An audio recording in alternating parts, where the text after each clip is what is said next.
Hello and welcome. Thanks a lot for your comments in my hardware comparison video between the original Minimoog and the software. My personal opinion about this comparison is that the two are very close together, and where it's not exactly the same, it's probably a question of taking more time to exactly tweak the settings to make them sound alike. In the context of any music that is released and mixed and mastered, I cannot tell the difference between the Diva plugin and the original Minimoog. So does that mean that I will sell all my hardware synthesizers and work only with software?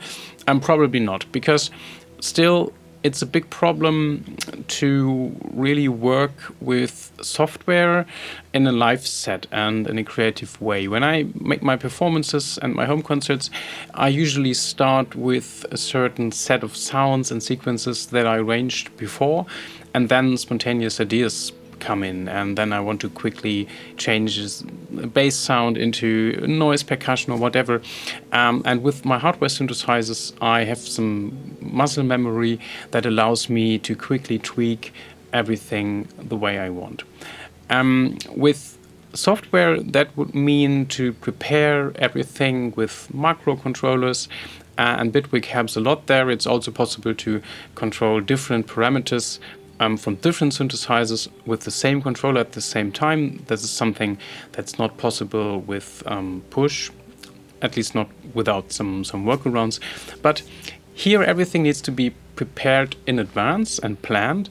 And for me, the whole idea of making a live performance is to be spontaneous. So yeah, that's a tough one.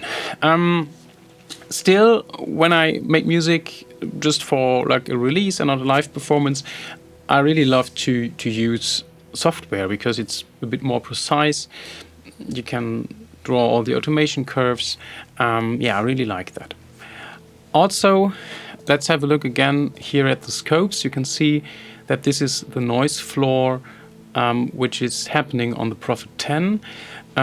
Yes, I used the iBoxes. I also used balance cables, and I changed audio interfaces. I even changed the power outlets, but still there was no way around those noise stuff. That's a bit disappointing. For today I prepared a comparison between the original Prophet-10, which is over here, and the software Repro-5, and again I'm trying to match the settings as closely as possible. This channel here plays the audio from the hardware, and this channel over there plays the audio from the plugin.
I find those two extremely close together.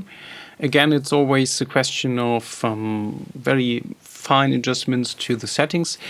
And also the question is, if something sounds a bit different, which one is better? I mean, there is a little variance probably between different hardware versions of the same synthesizer. Also, this thing is not very tuning stable, so we need to warm it up for a long time. So these are like very tiny, subtle differences. A little bit different, in my opinion, is the comparison between two pad sounds. I tried to recreate one of the factory presets from Repro-5 with the hardware, and I wasn't really able to exactly match the sound. Let's have a look.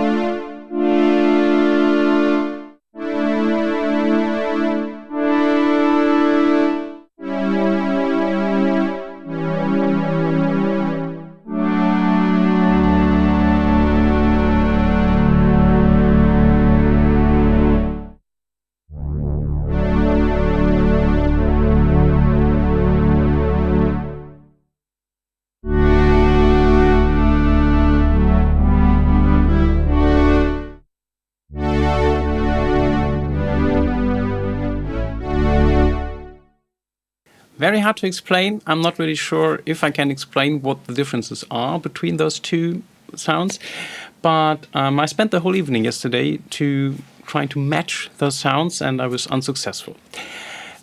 Okay, so now let's move to stuff where, in my opinion, the software is better than the hardware because it has just some more features. Let's have a look at this patch, which I created for the latest Luftdrum library for Repro-5.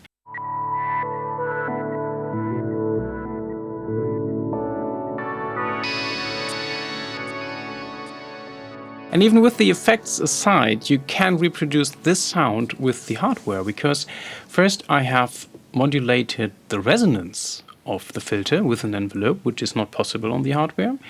And then there's also an LFO going to the filter, but it's quantized, which gives you those little kind of random steps in the sound.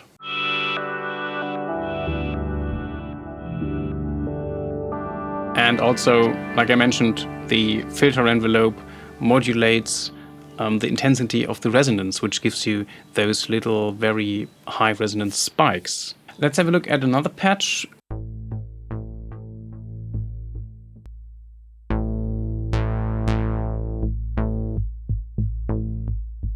What's happening here is a random modulation of the filter with each note that it's triggered on the keyboard or in a sequencer.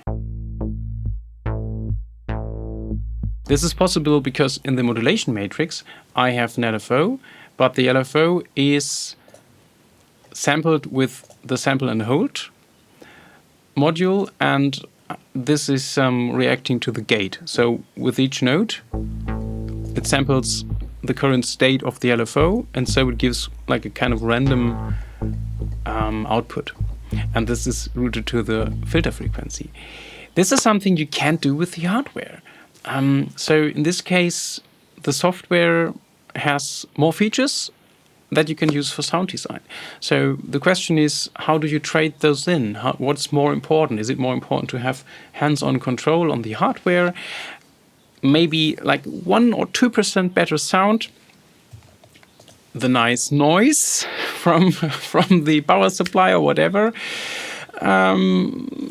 These are all different things coming together, so it's a very hard decision. Making music is tough. All right. Yeah, so it's a very bright day. Maybe I go out now and do something nice. Thanks a lot for watching, and have a good day, and see you next time.